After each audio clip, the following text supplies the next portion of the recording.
નમસ્કાર, આપ જોઈ રહ્યા છો TV9. હું છું જગદીશ. સમાચારની શરૂઆત કરીએ. આજનો મુદ્દો છે સનાતન પર રાજકીય સંગ્રામ. સનાતન આ શબ્દનો અર્થ છે શાશ્વત. શાશ્વત એટલે હંમેશા ટકી રહેનારું. સનાતનના પ્રમાણ 1000 વર્ષ પહેલાનું છે. સર્વધર્મ સંભાવના ભાવનાથી બનેલા દેશમાં આજે પણ કેટલાક નવાણિયા નેતાઓ સનાતન ધર્મને ખતમ કરવાની વાતો કરી રહ્યા છે. અને છેલ્લા થોડા મહિનાઓથી જાણે સનાતન ધર્મને ટાર્ગેટ કરી હલકી રાજનીતિ થતી હોય તેવું લાગી રહ્યું છે. ઉદયનિધિ પછી એ રાજા અને પહેલાં તો ખબર નહીં કેટલા એવા નેતાઓ છે જે સરેઆમ સનાતન ધર્મનું અપમાન કરી ચૂક્યા છે. પરંતુ અંતે ભાજપની સહન શક્તિનો અંત આવ્યો અને વડાપ્રધાન ખુદ સનાતનનું અપમાન કરનારને જાહેર મંચથી ચેતવણી આપી દીધી છે. વાર પ્રહાર વચ્ચે મૂળ સવાલ એ છે કે કોણ છે જે સનાતન ધર્મના સહારે રાજકીય રોટલા શેકવામાં રસ રાખે છે. ચર્ચા કરીશું આ જ વિષય પર અમારી આ વિશેષ રજૂઆત.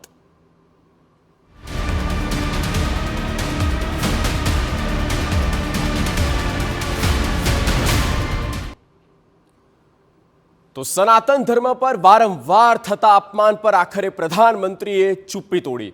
મધ્યપ્રદેશમાં એક કાર્યક્રમમાંથી પીએમ મોદીએ સનાતનનું અપમાન કરનારાને આડે હાથ લીધા. નામ લીધા વગર પીએમ મોદીએ ઇન્ડિયા ગઠબંધન પર પ્રહાર કર્યા. પીએમ મોદીએ કહ્યું કે આ લોકો દેશની આસ્થા પર હુમલો કરી રહ્યા છે. ભારતની સંસ્કૃતિ પર હુમલો એ વિપક્ષની રણનીતિનો જ ભાગ છે. સનાતનનો વિરોધ કરનારા લોકો પર પીએમએ શું કહ્યું, શું પ્રહાર કર્યા, સાંભળીએ. अलायंस उस सनातन संस्कारों को, परंपरा को समाप्त करने का संकल्प लेकर के आए हैं. ये सनातन की ताकत थी कि झांसी की रानी लक्ष्मीबाई अंग्रेजों को ये कहते हुए ललकार कर पाई कि मैं अपनी झांसी नहीं दूंगी. जिस सनातन को गांधी जी ने जीवन पर्यंत माना, जिन भगवान श्री राम ने उनको जीवन भर प्रेरणा दी, उनके आखिरी शब्द बने हे राम. जिस सनातन ने उन्हें अस्पृश्यता के खिलाफ आंदोलन चलाने के लिए प्रेरित किया, ये इंडी गठबंधन के लोग, एक गठबंधिया गठबंधन के लोग उस सनातन परंपरा को समाप्त करना चाहते हैं. તો સનાતની પરંપરાને ખતમ કરવા લાગ્યા છે કેટલાક, અને ઇન્ડિયા ગઠબંધન પર પ્રધાનમંત્રી નરેન્દ્ર મોદી કંઈક આ રીતે વરસ્યા હતા. ત્યારે આ જ તમામ મહત્વપૂર્ણ મુદ્દાઓ છે જેની પર ચર્ચા કરવી આવશ્યક છે. અને ચર્ચામાં આપણી સાથે જોડાઈ ચૂક્યા છે ભાજપ તરફથી પક્ષ રાખવાના છે તે ચૈતન્ય શંભુ મહારાજ, સાથે કોંગ્રેસનો પક્ષ મૂકવાના છે હેમાંગભાઈ રાવલ. આપ બંનેનું સ્વાગત છે TV9ના સ્ટુડિયો પર. શરૂઆત કરી મહારાજ આપનાથી, કારણ કે જ્યારે મુદ્દો સનાતનનો હોય અને પ્રધાનમંત્રી નરેન્દ્ર મોદીએ આજે જે સ્ટેટમેન્ટ આપ્યા છે, આમ તો MP છત્તીસગઢનો આખો આ પ્રવાસ હતો અને તેમાં ડેવલપમેન્ટની વાત હતી, એવામાં અચાનક આ મુદ્દો ક્યાંથી આવ્યો? જગદીશભાઈ, તામિલનાડુના મુખ્યમંત્રીના સુપુત્ર ઉદયનિધિ દ્વારા થોડા દિવસો પહેલાં એક કાર્યક્રમની અંદર એ ગયા અને કાર્યક્રમનું કંઈ શીર્ષક હતું સનાતનનો અંત લાવો, આવું કંઈક શીર્ષક હતું. સ્વાભાવિક છે કે ધાર્યું હોત તો એને એવોર્ડ કરી શક્યા હોત, બીજી વાત ઉપર એ વાત કરી શક્યા હોત, પરંતુ ઈરાદાપૂર્વક આ શીર્ષક રાખવા બદલ એમણે કાર્યક્રમના જે આયોજકો હતા એને અભિનંદન આપ્યા, એમની પ્રશંસા કરી અને વ્યક્તિગત રીતે એવું કહ્યું કે હું પણ માનું છું, મારી પાર્ટી પણ એવું માને છે કે સનાતનનો અંત થવો જોઈએ. બીજું આપના માધ્યમથી કહું કે આવું બોલે એમાં બહુ આશ્ચર્ય મને એટલા માટે નથી લાગતું કે આપણા સનાતન હિન્દુ સંસ્કૃતિમાં એવું કહેવાય છે કે પરંપરાગત સંસ્કાર પેઢીની અંદર આવતા હોય છે. જે તામિલનાડુમાં અત્યારે DMK છે એ દ્રાવિડ કગઝમ નામની એક સંસ્થા હતી પહેલાં. વર્ષો પહેલાં એમણે રામના પૂતળા બાળેલા, ગાંધીજીના ફોટા બાળેલા, ભારતનું બંધારણ બાળેલું, સીતાજી માટે અપમાનજનક શબ્દો એ વખતે એમણે કહેલા. આ હું લગભગ 40-50 વર્ષ પહેલાંની વાત કરું છું. અને મારા પિતાશ્રીએ એનો જબરજસ્ત વિરોધ કરી લગભગ 300 જેટલી સભાઓ કરેલી. ને એ કહેતા હતા કે મને હાર્ટ એટેક જો આવ્યો હોય તો આ સભાઓના કારણે આવ્યો છે. એટલે આ એક પરંપરાગત માનસિકતા, જે સંસ્કાર આપણામાં કહેવા આવે, એ સંસ્કાર એમણે ત્યાં આગળ ઉજાગર કર્યા છે. હમણાં આપે કહ્યું કે સનાતન એ 1000 વર્ષ પહેલાંની વાત છે. બિલકુલ નહીં. સનાતન ધર્મ આદિ અનાદિ છે. આનો કોઈ પ્રારંભ નથી ને આના કોઈ અંતની વાત નથી. કારણ કે આ શાશ્વત છે અને એ ઇતિહાસની અંદર તમને એનો કોઈ સ્થાપક જોવા નહીં મળે, એની કોઈ મુદત જોવા નહીં મળે. આ દિવ્ય પરંપરા લાખો કરોડો વર્ષથી ભારતની અંદર ચાલી રહી છે અને ભારતમાં રહી અને જ્ઞાન, ભક્તિ અને કર્મ દ્વારા પોતાના માનવ જીવનને માનત્વ પ્રાપ્ત કરી અને મોક્ષ પ્રાપ્ત કરવા માટે આ સનાતન ધર્મ છે. ઓકે, એટલે ઘણા વર્ષોથી આ ચાલતો આવ્યો છે અને તે શાશ્વત છે અને આ પ્રકારની વાત કહેવામાં આવી રહી છે. પણ હેમાંગભાઈ, ઘણા એવા મુદ્દાઓ છે અને એ મુદ્દાઓ પર તમે પોતે જ કહી રહ્યા છો, અલાયન્સ કહી રહી છે કે બંધારણને બચાવવું છે અને ધર્મના મુદ્દાઓ શા માટે છેડવામાં આવી રહ્યા છે? તમે શા માટે આ પ્રકારના જે નિવેદનો આવી રહ્યા છે, સરકાર હટાવી છે પણ આ ધાર્મિક મુદ્દાઓ શા માટે લાવવામાં આવી રહ્યા છે?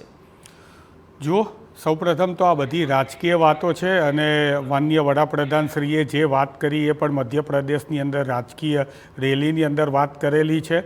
આ કંઈ વડાપ્રધાનશ્રી માટે નવું નથી. કર્ણાટકાની અંદર પણ આ જ રીતે એમણે બૂથે બૂથે હનુમાન ચાલીસાના પાઠ કરાવ્યા હતા, પણ ત્યાંના મતદારોને ખ્યાલ આવી ગયો કે ભાઈ ધર્મ અલગ વસ્તુ છે અને રાજનીતિ અલગ વસ્તુ છે. અને ત્યાં હનુમાનજીએ કોંગ્રેસને આશીર્વાદ આપ્યા અને થમ્પિંગ મેજોરિટીથી સરકાર બની. આ જે વાત છે ભારતીય જનતા પાર્ટીના મનની વાત છે.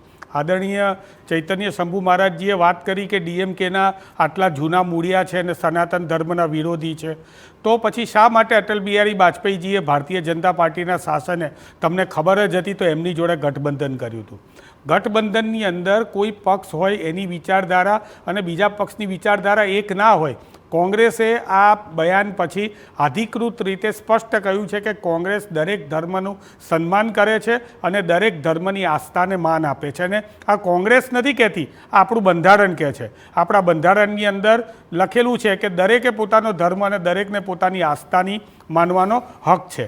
પણ સાથે સાથે મોદી સાહેબે જો પ્રશ્ન ઉઠાવ્યો હોત, નરેશભાઈ અગ્રવાલને પૂછ્યું હોત કે વિસ્કી મેં હે વિષ્ણુ ઓર રામ મેં રમ, આવું બોલ્યા હતા. સાથે સાથે એમણે અલગ અલગ એવા કે ઘણા લોકોને કીધું હોત. એમણે બુક્કલ નવાબ, એમના જ ધારાસભ્ય છે ભાજપના, એમણે એમ કીધું હતું કે હનુમાનજી હતા એ મુસ્લિમ હતા. એમના લક્ષ્મીચંદ નારાયણ ચૌધરીએ વિધાનસભામાં એવું કીધું હતું કે બજરંગ બલી તો જાટ છે. આ બધા લોકોને પણ કીધું હોત કે તમે સનાતન ધર્મના વિરોધી છો અને તમારી ઉપર પણ પગલાં લેવા જોઈએ. ઉદયનિધિએ જે કીધું એ શું અપમાનજનક નથી?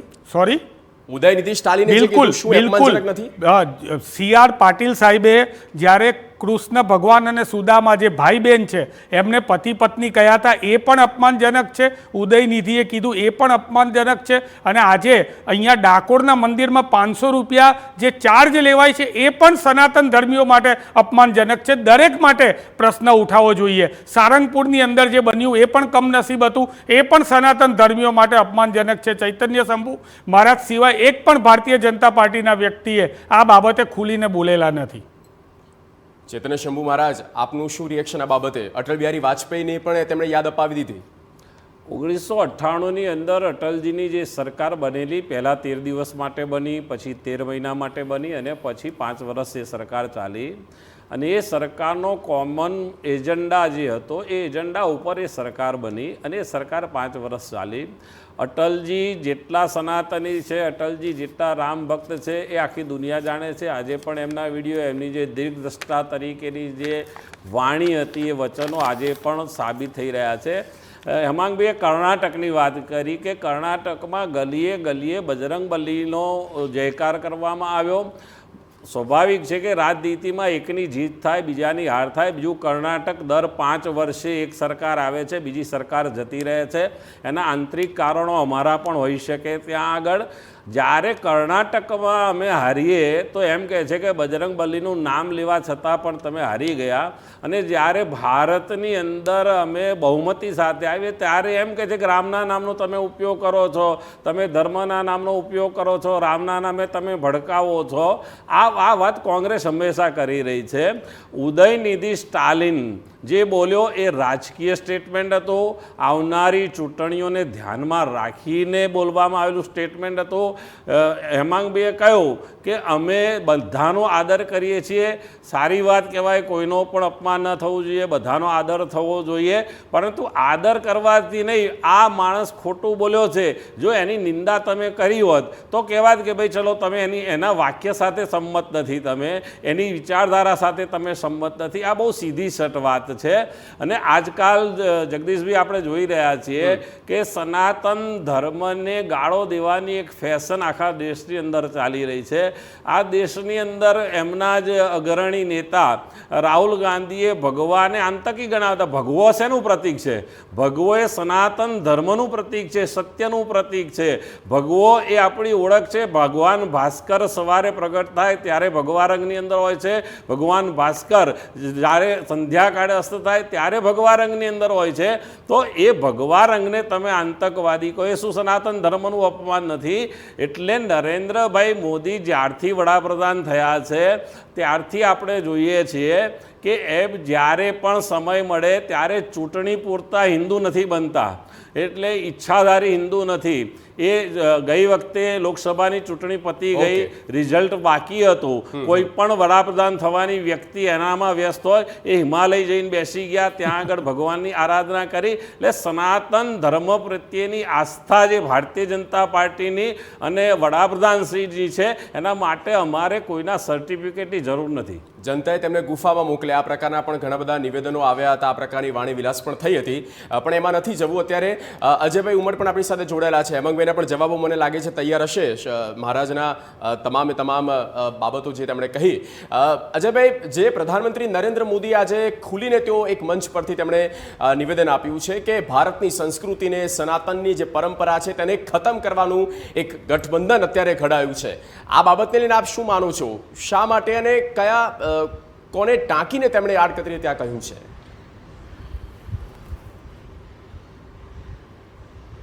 નહીં, આડકતરી રીતે તો હવે કીધું જ નથી. એમણે બહુ સ્પષ્ટ વાત કરી છે અને એમનું નિશાન જે છે એ ઇન્ડિયા ગઠબંધન છે. જે ભારતીય જનતા પાર્ટી સામે જે આખો વિપક્ષી મોરચો રચાયો છે એને ટાર્ગેટ કરીને કીધું છે. અને આ કંઈ વડાપ્રધાન નરેન્દ્ર મોદીએ પ્રથમ વખત નથી કીધું. તમને જો યાદ હોય તો એમને ગઈ વખતની, આ ગઈકાલની કેબિનેટ મિટિંગની વાત નથી કરતો, એ અગાઉની જે કેબિનેટ મિટિંગની મળી હતી ત્યારે એમાં એમને તમામ મંત્રીઓને કહ્યું હતું કે સનાતન ધર્મ વિશે જો કોઈ આડી અવળી ટિપ્પણી કરે તો એનો જડબાતોડ જવાબ આપવો જોઈએ. અને એ દેખીતી રીતે સ્ટાલિન જે છે એ તામિલનાડુના જે રાજકારણી છે એના સંદર્ભમાં જે ટિપ્પણી થઈ હતી એના સંદર્ભમાં વડાપ્રધાન નરેન્દ્ર મોદીનો ઈશારો હતો. પણ કहीं पे નિગાહે કहीं पे નિશાનાની માફક તમે જુઓ કે મધ્યપ્રદેશમાં જ્યારે ચૂંટણી સભા અથવા તો એક રાજકીય માહોલને જ્યારે સંબોધતા હતા ત્યારે એમને સમગ્ર વિપક્ષી ગઠબંધન જે છે એને લપેટમાં લીધું હતું. અને મૂળ વાત એ છે કે ચૂંટણી આવે છે ને જગદીશભાઈ, ત્યારે આ બધા ધર્મની ચર્ચા થાય છે. જેમ આપણા કોંગ્રેસના સાથીદાર મિત્રએ કહ્યું કે કર્ણાટકની ચૂંટણી આવી ત્યારે હનુમાનજીને યાદ કરતા હતા. આ તે મને એ પ્રશ્ન થાય છે કે આ દેશમાં ચૂંટણી જ્યારે થતી હોય ત્યારે રાજકીય પક્ષો પોતે સાધેલા વિકાસની વાત કેમ નથી કરતા?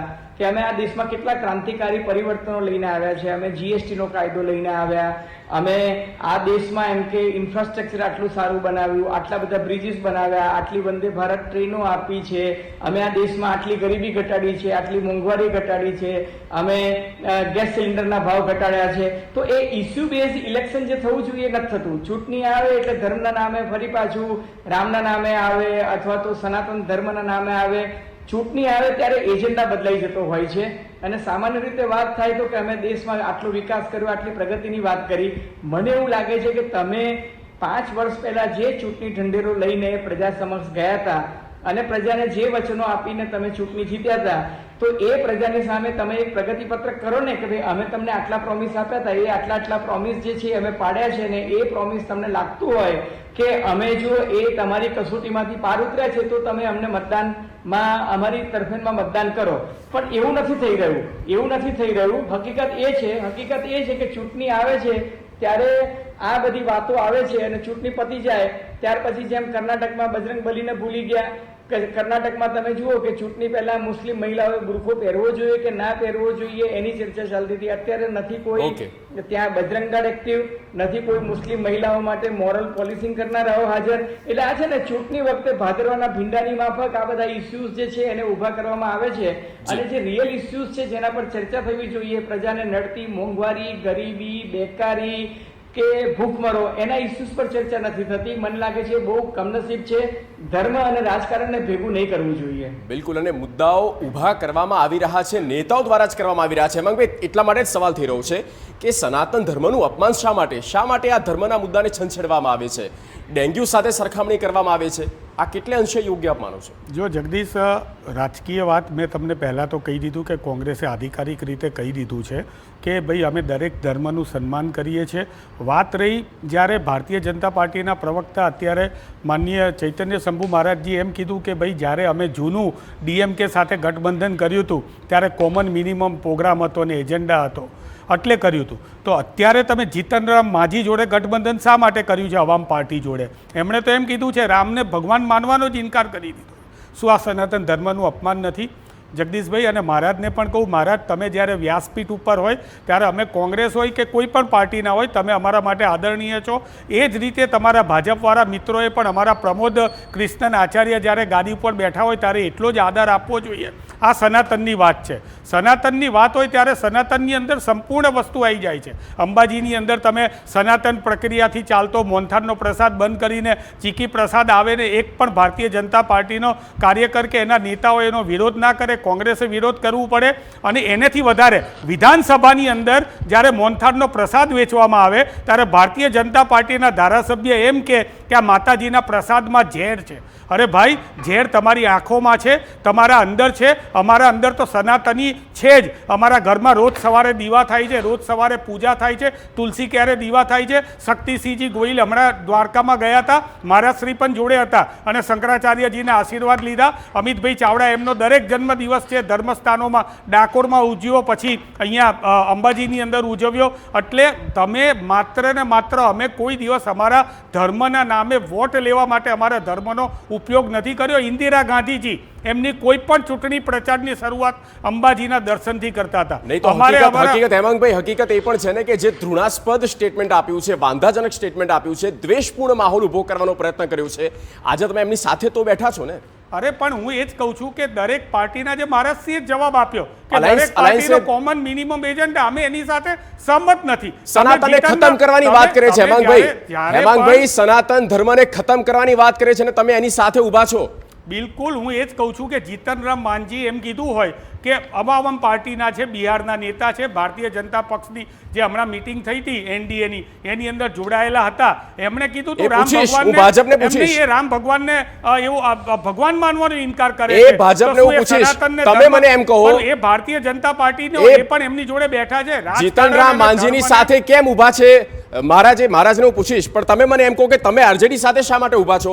આરજેડીના નેતા જગન્નાથ શું બોલ્યા હતા આપને ખ્યાલ હશે?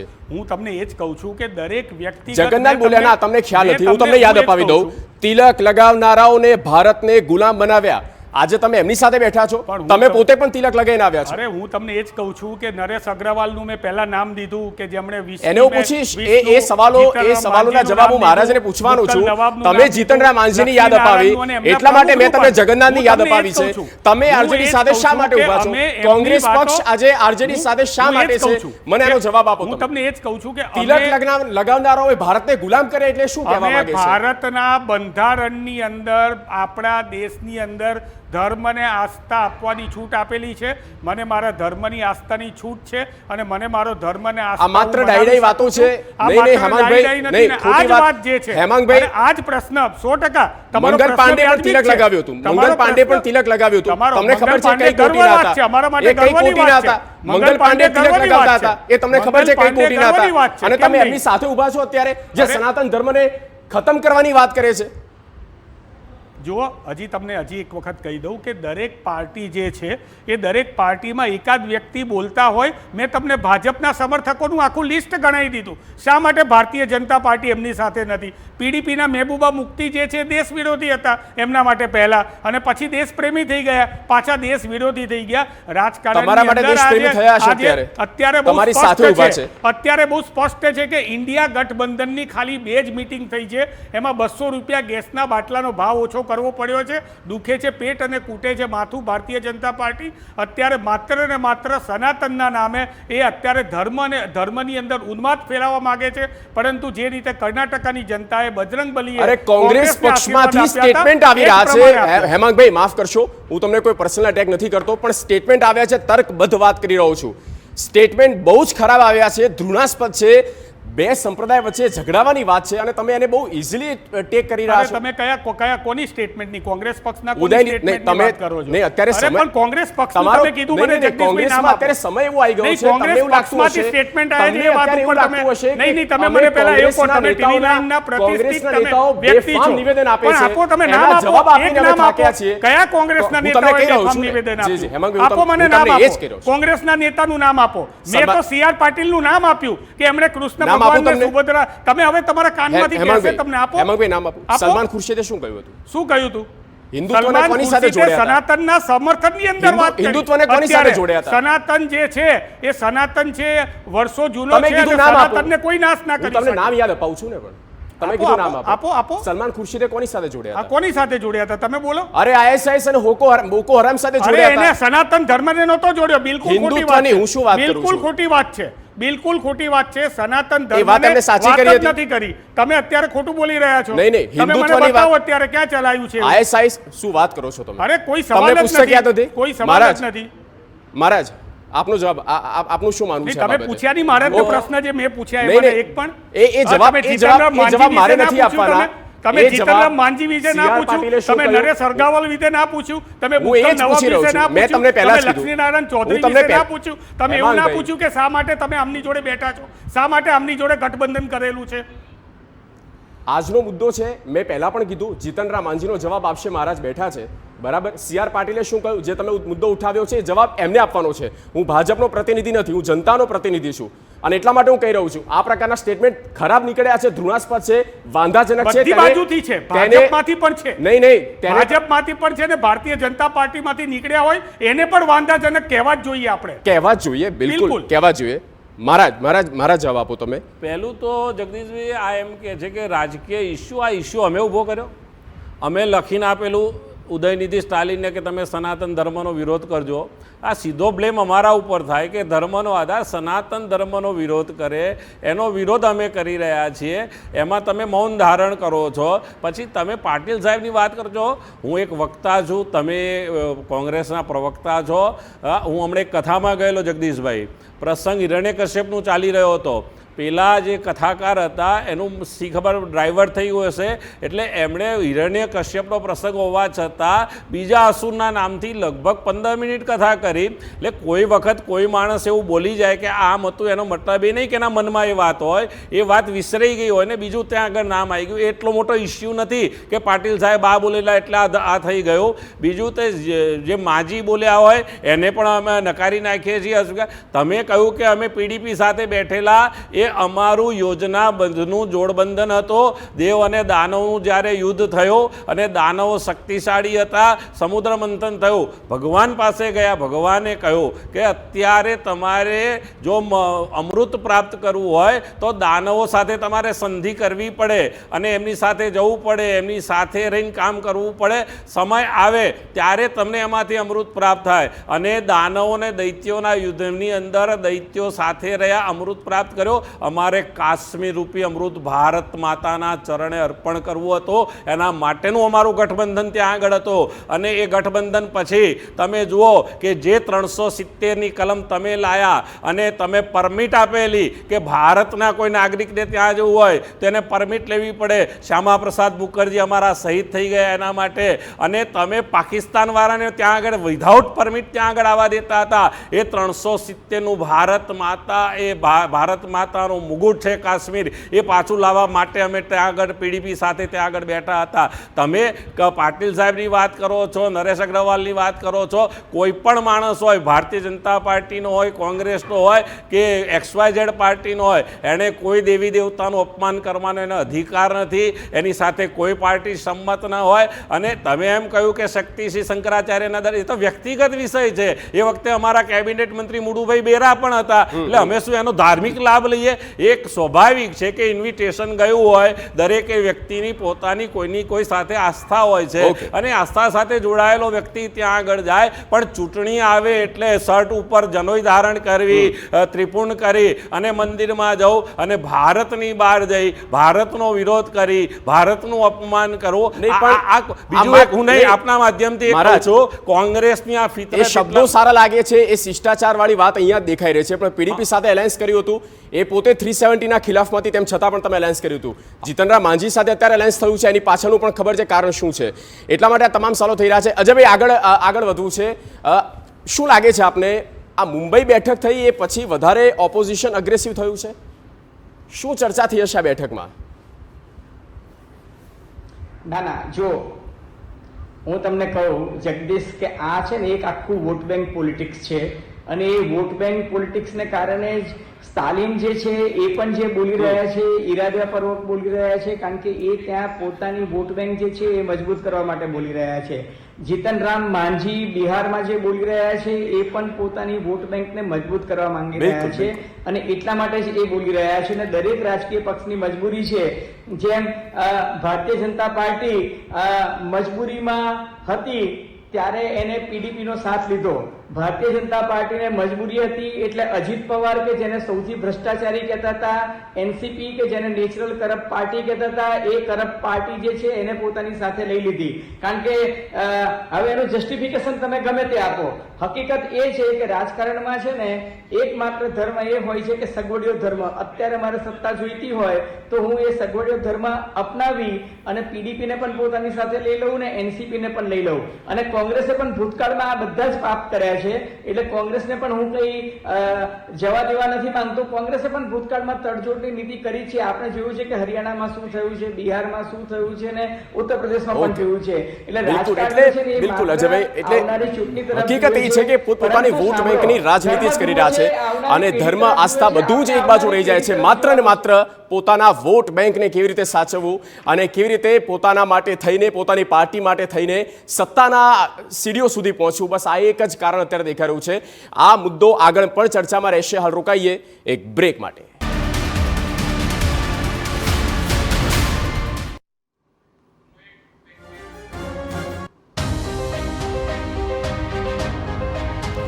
સનાતનને ખતમ કરી દઈશું, સનાતનને અહીંયાથી કાઢી નાખવો છે. ભારતમાં ન ચાલે આ પ્રકારની બેફામ નિવેદનબાજી ચાલી રહી છે અને એટલા માટે જ ચર્ચા કરી રહ્યા છે. ત્યારે મારા જ સીધો સવાલ હવે આપને કરવો છે. આ પ્રકારની જે નિવેદન સામે આવી રહ્યા છે, બેફામ સ્ટેટમેન્ટ લોકો કરી રહ્યા છે, બંને પક્ષે થઈ રહ્યા છે, પોતપોતાની રીતે પોતાના બચાવમાં કરી રહ્યા છે.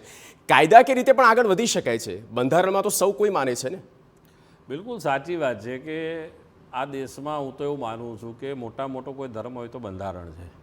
બંધારણ સાથે આગળ વધવું જોઈએ. પરંતુ જ્યારે એક તરફથી ક્રિયા આવે એટલે પ્રતિક્રિયા આપોઆપ એની આવવાની છે. અને આટલો મોટો પ્રહાર સનાતનને ખતમ કરવાની વાત છે. આ કોઈ સામાન્ય બાબત નથી. આને રાજકીય સાથે જેને જોડવી હોય જોડી શકે છે. અને એક રાજકીય નેતા મંત્રી છે, બંધારણના એમણે શપથ લીધેલા છે અને બંધારણના શપથ સાથે એ આ વસ્તુ બોલેલા છે, એટલે એની ગંભીરતા એટલા માટે લેવાય છે કે ખતમ કરવાની વાત, તમે ખતમ કઈ વસ્તુ થાય જેનો પ્રારંભ થયો એ એનો અંત આવે. આનો તો કોઈ પ્રારંભનો ઇતિહાસ નથી તમારી પાસે. તમે આને કઈ રીતે ખતમ કરી શકવાના હતા? રાજકારણમાં હરીફાઈ ચાલવાની, રાજકારણમાં દરેક ઇસ્યુ. હમણાં અજય અજયભાઈ એમ કહ્યું કે ઓકે. એક ઇસ્યુ સનાતનનો આવે છે એવું નથી. છે, મારી પાસે સમયનો અભાવ છે. નરેન્દ્રભાઈના જ્યારે પ્રવચન ટૂંકમાં. થયા છે ત્યારે એમણે જે યોજનાઓ કરી 9 વર્ષની અંદર એનો ઉલ્લેખ કરવામાં આવ્યો છે અને છે, ભારતીય ચલો. જનતા પાર્ટી પણ એના ઉલ્લેખ આ બધી બાબતનો પણ આપણે જવાબ લઈ લઈએ. અંતિમ ટેક લેવો છે હેમાંગભાઈ. આ તો તમે સામે ચાલીને ભાજપને હાથમાં બ્રહ્માસ્ત્ર આપી દીધું અને પછી તમે જ કહો છો કે ધર્મનો મુદ્દો કાઢે છે ચૂંટણી આવે એટલે. જો મેં તમને પહેલાં કીધું કે રાજકારણ ને ધર્મ બંને અલગ હોવું જોઈએ. કોંગ્રેસે જ્યારે પણ ધર્મની વાત આવી હોય તો એની અંદર અમે લોકોએ એક સ્ટેન્ડ લીધું છે, ધર્મ તરફી અને આસ્થા તરફી સ્ટેન્ડ લીધેલું જ છે. અને આની અંદર પણ અમે કીધેલું છે કે દરેકને પોતાની ધર્મ અને આસ્થાની અંદર માનવાનો પૂરો હક છે. મને મારો ધર્મ અને આસ્થામાં હું માનું છું, મહારાજ એમના પોતાના ધર્મ અને આસ્થામાં માને છે. દરેકને પોતાની ધર્મ અને આસ્થામાં માનવાનો પૂરેપૂરો હક છે, પરંતુ એને મહેરબાની કરીને મતોની અંદર કન્વર્ટ ના થવું જોઈએ, નહીં તો કર્ણાટક જેવી હાલત થવાની સંપૂર્ણ શક્યતાઓ એ રહેલી છે. આગળ જોઈ જઈશું કેવી હાલત થશે. તુષ્ટિકરણ કરવાનો અત્યારે સમય નથી. ઘણી બધી બાબતો એવી સામે આવી છે અને સમયનો અભાવ છે, માટે આપણે ચર્ચાને અહીંયા પૂર્ણ વિરામ મૂકીશું. હેમાંગભાઈ અને ચૈતન્ય શંભુ મહારાજ અને અજયભાઈ, આપ ત્રણેય આ ચર્ચામાં જોડાયા. આપ તમામનો ખૂબ ખૂબ આભાર. તો સનાતન પર રાજકીય સંગ્રામ હવે શરૂ થઈ ગયો છે અને આ તમામ બાબતોને લઈને જે પ્રકારના નિવેદનો આવી રહ્યા છે તેને લઈને દેશનો માહોલ આવનારા સમયમાં કઈ બાજુ જાય છે તે જોવું રહ્યું. વિશેષ રજૂઆતમાં ત્યારે બસ આટલું જ. નમસ્કાર.